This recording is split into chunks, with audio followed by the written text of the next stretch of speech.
नमस्कार, मेरे सभी दर्शकों का थिंक टैंक पर बहुत बहुत स्वागत है।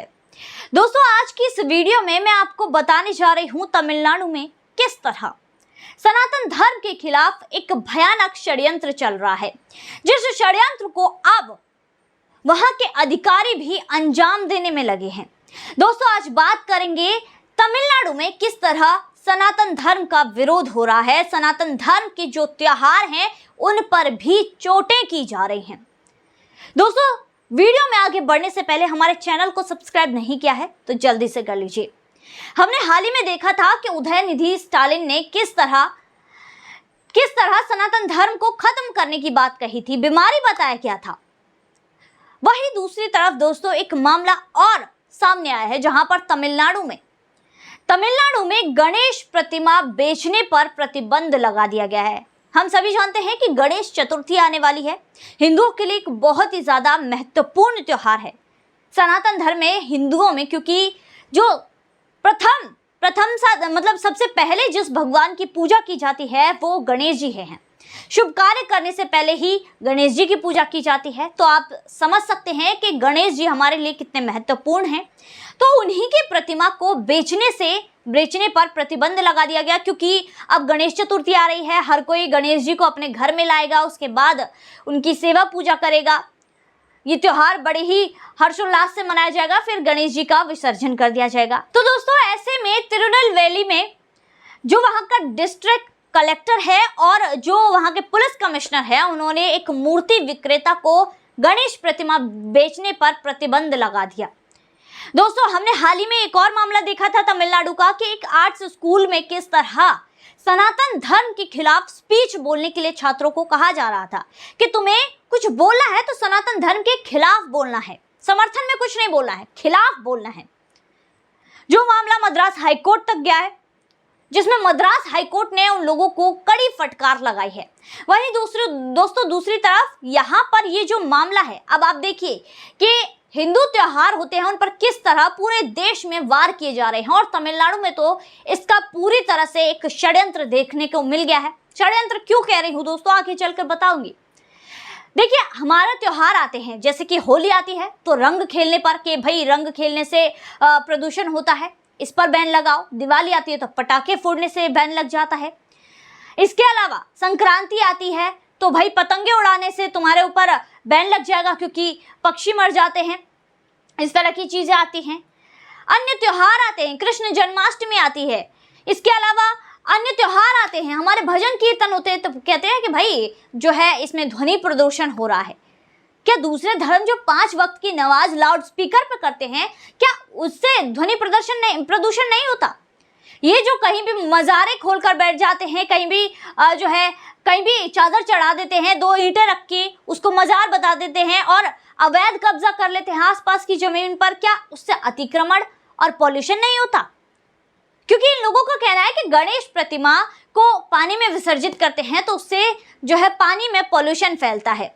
यहाँ पर जो भी हिंदू त्योहार आते हैं उनके ऊपर ये टिप्पणियां करने बैठ जाते हैं। क्या इनकी जो ईद आती है, जो दूसरे धर्म के लोग हैं उनकी ईद आती है, उसमें जो निर्मम बेजुबान जीवों को मार दिया जाता है, छोटे छोटे बच्चों को भी यही सिखाया जाता है कि तुम इन्हें मारो। इतनी क्रूरता सिखाई जाती है, जिसके बाद बड़े होकर वो किस तरह की मानसिकता के बन जाते हैं हम सबसे छुपा नहीं है। इस तरह की चीजें करते, क्या उनसे पॉल्यूशन नहीं होता? सिर्फ इन लोगों को दिखाई देता है तो हिंदू त्योहारों का दिखाई देता है कि हिंदू त्योहारों को मनाने से पॉल्यूशन होता है। यहाँ पर ये कहा जाता है कि पतंगे उड़ाने से पॉल्यूशन होता है, पक्षी मर जाते हैं। आमिर खान ने अपना एक शो किया था, उसमें कहा था कि न जाने कितने पक्षियों की इस तरह मौत हो जाती है मांझे से कट के पतंग उड़ाने से। तो आमिर खान से ही पूछना चाहूंगी, क्या जब आप मीट खाते हैं, जब आप दूसरे जानवरों को मारकर खाते हैं, क्या उसमें बेजुबान जानवरों की मौत नहीं होती? क्या उनको मारा नहीं जाता? दोस्तों, कहने वाली बातें हैं। ये लोग सिर्फ हिंदू धर्म के विरोध के लिए इसलिए सामने आते हैं, लेकिन जब गहनता से देखा जाए तो सबसे ज्यादा प्रदूषण तो यही लोग फैलाते हैं। कहीं भी 2 ईंटें लगाकर चादर चढ़ा देंगे, वहां पर पूरे जो जमीन है उसकी घेराबंदी कर देंगे, अतिक्रमण मचा देंगे। पॉल्यूशन फैलाएंगे, कहीं भी पर भी नमाज बैठकर पढ़ने लग जाएंगे, उस जगह को अपनी बताने लग जाएंगे, वहां पर पॉल्यूशन फैलाने लग जाएंगे। लेकिन नहीं, इन्हें सिर्फ और सिर्फ और हर जगह हिंदू धर्म के त्योहारों पर ही टीका टिप्पणी करनी है। दरअसल दोस्तों ये पूरी सोची समझी साजिश है, क्योंकि देखिए अगर ये गणेश प्रतिमा बेचने पर रोक लगाएंगे तो कोई भी व्यक्ति गणेश प्रतिमा खरीद नहीं पाएंगे, तो अपने प्रतिमा की पूजा नहीं कर पाएंगे, अपने इष्ट की पूजा नहीं कर पाएंगे, जिससे उनकी त्योहार में विघ्न पड़ेगा। तो इसीलिए इन लोगों का सोचा समझा षड्यंत्र है कि भैया अब प्रतिमा ही बेचने पर रोक लगा दो। जिसके बाद ये जो मामला है ये गया कोर्ट में गया, उसके बाद जो यहाँ की सरकार है, तमिलनाडु सरकार और कोर्ट के बीच आर्गुमेंट हुआ। इसमें कहा गया कि जी ये पीओपी की बनती है, ये पानी में जाकर गलती नहीं है, इसलिए हम इस तरह की चीजें कर रहे हैं, इस तरह इसलिए इस पर बैन लगा रहे हैं। तो उसमें कोर्ट ने कहा कि भाई ऐसा करके तो आप किसी का फंडामेंटल राइट छीन रहे हैं, क्योंकि आर्टिकल 19(1) जो जी है वो कहती है कि हर व्यक्ति को व्यापार करने का अधिकार है। लेकिन आप ऐसे प्रतिबंध लगाकर व्यक्ति पर रोक लगा रहे हैं, उसके लिए कह रहे हैं कि वो व्यापार ना करे। आप ये कर सकते हैं कि अगर कोई भी प्रतिमा खरीद रहा है तो उसमें वो पूजा पाठ करे, हर चीज करे, लेकिन उनका विसर्जन ना होने दें। आप ये कर सकते हैं कि इको फ्रेंडली मूर्तियां बनाने के लिए लोगों को प्रेरित कर सकते हैं, इनको बोल सकते हैं कि इको फ्रेंडली मूर्तियां बनाएं, उसके बाद आप विसर्जन कर सकते हैं। आप लोग ये कर सकते हैं, लेकिन आप किसी के भी व्यापार करने पर किसी की भी फंडामेंटल राइट को का हनन नहीं कर सकते, ऐसा नहीं कर सकते। आप पूरी लिस्ट तैयार कीजिए जिसमें कोई भी व्यक्ति अगर मूर्ति खरीद रहा है उनको लिस्ट करके देख सकते हैं कि किसी ने विसर्जन तो नहीं किया। इस तरह की चीजें आप कर सकते हैं।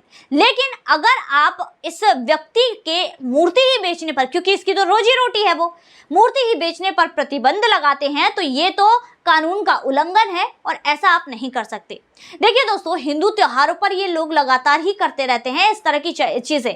INDIA अलायंस बना ही सनातन धर्म के विरोध के लिए है। ये बातें हम खुद INDIA अलायंस के जो नेता हैं उनके मुंह से सुन चुके हैं।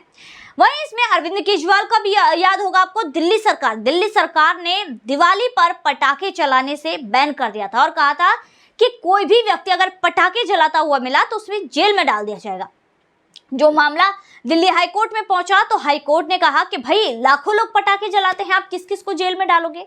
हो ये सकता है कि जो सोर्स है, जहां जो मैन्युफैक्चरिंग कर रहे हैं इन पटाखों की, वो उनके पास आप जाकर उन पर आप शिकंजा कस सकते हैं, उन पर कार्यवाही कर सकते हैं। दोस्तों देखिए कितने ही छापे पड़े हैं और कितने ही ऐसे छापे के बाद निकल कर आए हैं कि इसमें जो फायदा उठाने वाले लोग हैं, यानी कि जो लोग पटाखे बना रहे हैं, बेच रहे हैं, उनमें मुस्लिम समुदाय के लोग ज्यादा हैं जो इससे व्यापार करके फायदा उठा रहे हैं। और कई ऐसी चीजें निकल कर सामने आई हैं। तो जिसमें अब यहाँ पर कोर्ट का यही कहना है कि भाई जो इलीगल पटाखे बना रहे हैं और बेच रहे हैं, भाई उन पर शिकंजा कसो। और लीगल भी है, आप बिना लाइसेंस के पटाखे नहीं बना सकते, कहीं भी मैन्युफैक्चर नहीं कर सकते, ये कानून है। जो भी इलीगल पटाखे बना रहे हैं उन लोगों को जाकर पकड़ो, जिससे कि इतनी भारी संख्या में पटाखे ना बने, और ज्यादा से ज्यादा ये देखो कि इको फ्रेंडली पटाखे ही बनाए जाएं।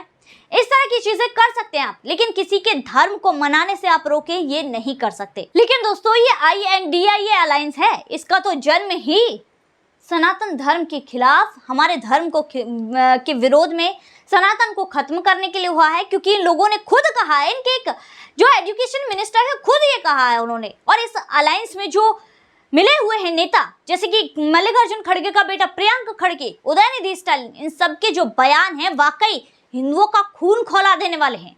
हमारे धर्म को, सनातन धर्म को ये बीमारी बताते हैं। तुम्हारा धर्म क्या है? यहाँ पर ये अवैध काम करते हुए पाते हैं। मदरसों में इनको में क्या क्या पढ़ाया जाता है हम सभी के सामने है। किस तरह PFI के कनेक्शन, आतंकवादियों के कनेक्शन मदरसों से मिले हैं। लेकिन नहीं, इन्हें खोट दिखाई देता है तो सिर्फ और सिर्फ हिंदू धर्म में दिखाई देता है INDIA अलायंस वालों को। क्योंकि भाई वो तो उनका वोट बैंक है, उसके खिलाफ तो कुछ बोल नहीं सकते। सिर्फ और सिर्फ बोलेंगे तो हिंदू धर्म के खिलाफ बोलेंगे, उसी से अपनी राजनीति करेंगे। ये लोग एक घिनौनी राजनीति करेंगे, जिसके ऊपर अब यहाँ पर जो है लगातार यहाँ पर अब इनके ऊपर कार्यवाही होनी चाहिए। यहाँ पर ऐसे लोग जो हिंदू धर्म के खिलाफ बोलते हैं उनके ऊपर कार्यवाही होनी चाहिए। तो दोस्तों आज की वीडियो में बस इतना ही, फिर मुलाकात होगी ऐसी वीडियो के साथ। तब तक के लिए देखते रहिए थिंक टैंक।